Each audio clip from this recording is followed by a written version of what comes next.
जन्म कुंडली में वृश्चिक राशि लग्न में है और इसका स्वामी मंगल अपनी उच्च राशि के तीसरे स्थान पर बैठा है और मंगल मकर राशि का उच्चका होकर के बैठे तो व्यक्ति साहसी, पराक्रमी, बल, बाहुबल, शास्त्र, शक्ति और युद्ध करने की क्षमता को दर्शाता है। आदमी पराजित नहीं होता।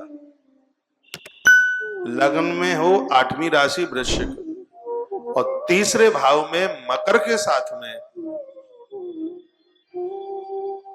10वीं राशि मकर राशि है, उसमें मंगल बैठा हो तो ऐसा व्यक्ति बहुत बड़ी जमीन का मालिक होता है और बहुत बड़ा पराक्रमी होता है, साहसी होता है, बाहुबल, शास्त्र और शक्ति, युद्ध से ना भागने वाला, ऐसा होता है। इस कुंडली के लोग इस तरीके के मिलिट्री, फौज, शस्त्र और शास्त्र रखने के बड़े शौकीन होते हैं।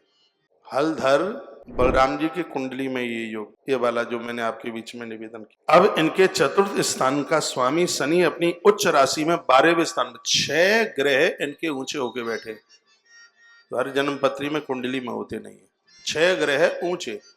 एक ही ग्रह ऊंचा होके जन्म पत्री में बैठ जावे तो जीवन कृत कृत हो जाता है और यहां तो 6 बैठे, एकदम बिल्कुल ऊंचे होकर के बैठे 6।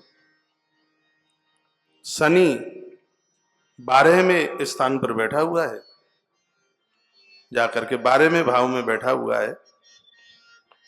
इस कुंडली का 12वें भाव में यदि शनि बैठा हुआ है तो इस कुंडली का व्यक्ति बहुत ज्यादा भ्रमणशील होता है, एक जगह पर उसका पांव रुकता नहीं है। इसलिए भगवान परशुराम पूरे ब्रह्मांड की खोज, पूरे ब्रह्मांड का चक्कर, जमीन में, नीचे, यहाँ पूर्व, पश्चिम, उत्तर, दक्षिण, जहां देखो वहां भगवान परशुराम के चरण पकड़ पड़े हैं। ये शनि महाराज की कृपा है। और ये शनि देव जब अति प्रसन्न हो जाएं तो आदमी को इतना घुमक्कड़ बना देते हैं और दुनिया में उसका यश फैला देते हैं। हाँ, या रूठ जाएं तो रस्सी बना दें बट के, और ये स्वग्रही उच्चके होकर के बैठ जाएं तो कमाल कर दें भैया, ये तो कमाल कर दें। तो ये उच्चके होकर के बैठे हुए थे, इसलिए शनि महाराज की वजह से ये अति भ्रमण आज भी घूम रहे हैं।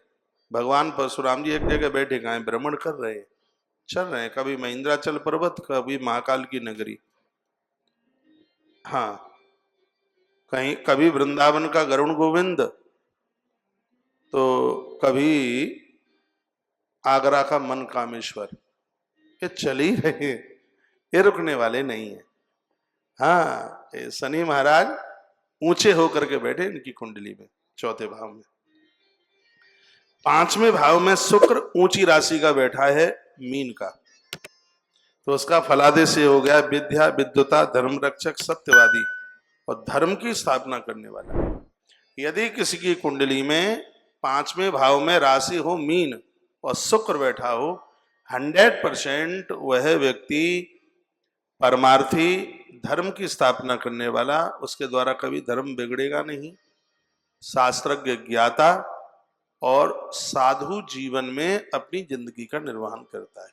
घर में भी रहेगा तो उसके स्वभाव पूरे साधु के ही होंगे, महापुरुषों के होंगे, पूरे महात्माओं के होंगे। यदि शुक्र मीन का होकर 5वें स्थान में बैठ जाए तो यह उसका अपने आप में बहुत बड़ा प्रभाव है। भगवान परशुराम जी की कुंडली में यह योग पड़ा हुआ था तो शुक्र भी मीन का उच्च का होकर बैठा था। इसलिए ये सत्यवादी, झूठ नहीं बोलते थे भगवान परशुराम, ये बड़ी विशेषता थी। कभी पूरे जीवन में कोई असत्य शब्द नहीं निकला उनके मुख से, यह बहुत बड़ी बात थी। विद्या, विद्वता में बहुत आगे थे, धर्म रक्षक। ये फलादेश के द्वारा उनमें ये सब चीजें पाई गई। अब इनका जो 7वां भाव था, इसमें वृष राशि में सूर्य युक्त होकर के बैठे हुए थे। राजकारक योग तो इसमें बन ही जाता है। 7वां भाव पत्नी का होता है, 7वां भाव पत्नी का होता है। जया भाव उसको कहते हैं। सप्तम में शनि बैठ जाए, सप्तम में सूर्य बैठ जाए, तो ऐसे लोग ब्रह्मचारी, अविवाहित जीवन जीने वाले, बहुत ध्यान से सुनिएगा, विवाह भी हो जाए तो पत्नी से न पटने वाली,